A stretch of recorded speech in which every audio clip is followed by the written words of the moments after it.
வணக்கம் நண்பா. TNSTC latest செய்திகள். போக்குவரத்து ஊழியர்களுக்கு ரூபாய் 38 கோடி ஒதுக்கீடு அரசாணை வெளியிட்ட தமிழக அரசு. ஏன் எதற்கு வாங்க பார்க்கலாம். ஆகஸ்ட் 11 வெளியான தகவல். போக்குவரத்து ஓய்வூதியர்களுக்கு பணப்பலன் வழங்க ரூபாய் 38 கோடி ஒதுக்கீடு செய்து தமிழ்நாடு அரசு அரசாணை வெளியிட்டுள்ளது. தமிழக அரசு போக்குவரத்து கழகங்களில் கடந்த 2022ஆம் ஆண்டு டிசம்பர் முதல் நடப்பாண்டு மார்ச் மாதம் வரையிலான காலகட்டத்தில் ஓய்வு மற்றும் விருப்ப ஓய்வு பெற்றவர்களுக்கும் பங்களிப்பு ஓய்வூதிய திட்டத்தின் கீழ் கடந்த ஆண்டு ஏப்ரல் முதல் நடப்பாண்டு மார்ச் மாதம் வரை உயிரிழந்த தொழிலாளர்களுக்கு ஓய்வுகால பணப்பலன்கள் வழங்கப்பட வேண்டியுள்ளது.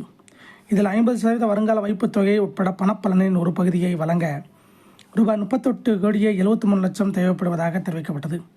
இதையடுத்து போக்குவரத்து துறை தலைவர் அலுவலகத்தில் இருந்து பெறப்பட்ட கடிதத்தை பரிசீலித்து ரூபாய் 38 கோடியே 73 லட்சம் கோடியை ஒதுக்கீடு செய்து தமிழக அரசு அரசாணை வெளியிட்டுள்ளது. அதன்படி மாநகர போக்குவரத்து கழகத்துக்கு ரூபாய் 9 கோடியே 6 லட்சம், விரைவு போக்குவரத்து கழகத்துக்கு ரூபாய் 1 கோடியே 1 லட்சம், விழுப்புரம் 5 கோடியே 80 லட்சம், சேலம் 3 கோடியே 60 லட்சம், கோவை போக்குவரத்து கழகத்துக்கு 4 கோடியே 30 லட்சம் ஒதுக்கப்பட்டது. கும்பகோணம் ரூபாய் 8 கோடி, மதுரை ரூபாய் 3 கோடியே 20 லட்சம், நெல்லை போக்குவரத்து கழகத்துக்கு 2 கோடியே 90 லட்சம்